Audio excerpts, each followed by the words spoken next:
കോമള ഓ എന്താ വെള്ളം നോക്കി എത്രയാ പോണത്? താഴെ ഫോൺ ചെയ്ത് വെച്ച് ഞാന് വെള്ളം പോയി നിർത്തുന്ന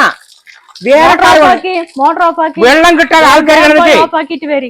വെള്ളത്തിന് വേണ്ടി കിടന്ന് പൊരിയാണ് കിടന്നിട്ട്. ഞാൻ ഓണാക്കി വെച്ചിട്ട് ഇത്തിരി കിടന്നു. ഓണാക്കി വെച്ചാ വെള്ളം ഓണാക്കി വെച്ചിട്ട് പാഴായി പോകാൻ പാടില്ലെന്ന് അറിയില്ലേ?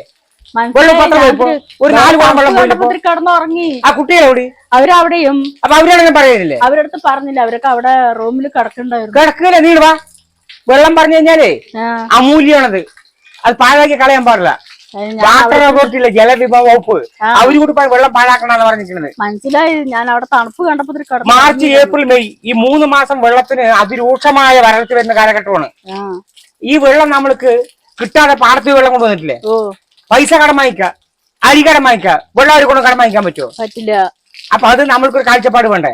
വെള്ളം കളയാൻ പാടില്ല. നോക്ക് എത്ര വെള്ളം വേറിയോ. മനസ്സിലായി. ഞാൻ ഓണാക്കി വെച്ചിട്ട് വേഗം പോയി അവിടെ കിടന്നപ്പോ പത്രങ്ങളിൽ കാണില്ലേ? ഇതാ ചിറ്റൂര് വെള്ളക്ഷാമം, പാലക്കാട് വെള്ളക്ഷാമം, ഇതൊക്കെ നടന്നുകൊണ്ടിരിക്കുന്ന നാട്ടില്. അപ്പൊ നമ്മൾ വെള്ളത്തിന് എപ്പോഴും ശ്രദ്ധ വേണം. ഒരുപാട് വെള്ളം ഒഴിച്ചു കളയാ, കണ്ടമാനം വെള്ളത്തിനെ കുളിപ്പിച്ച് നമ്മൾ എന്താ പറയുക കുളിക്കുമ്പോൾ ഒഴിച്ചു കളയാ അമൂല്യമാണ്. അത് കുറെ ഉപയോഗിക്കാൻ പാടില്ല, കൂടുതൽ ഉപയോഗിക്കാൻ പാടില്ല. മഴക്കാലമല്ല, ഇനിയെങ്കിലും ഓർമ്മ വയ്ക്കുക. ശരി ഓർമ്മ. എന്താ കാലം മാറിയേ മറന്ന് ഞാൻ നല്ല ഓർമ്മ. കിടന്നുറങ്ങി, ഇത്തിരി ഉറങ്ങിപ്പോയി. വെള്ളം പറഞ്ഞു കഴിഞ്ഞാൽ ഏറ്റവും വലിയ അമൂല്യമാണിത്. പക്ഷികൾക്ക് നമ്മൾ വെള്ളം കൊടുക്കേണ്ടതാണ്.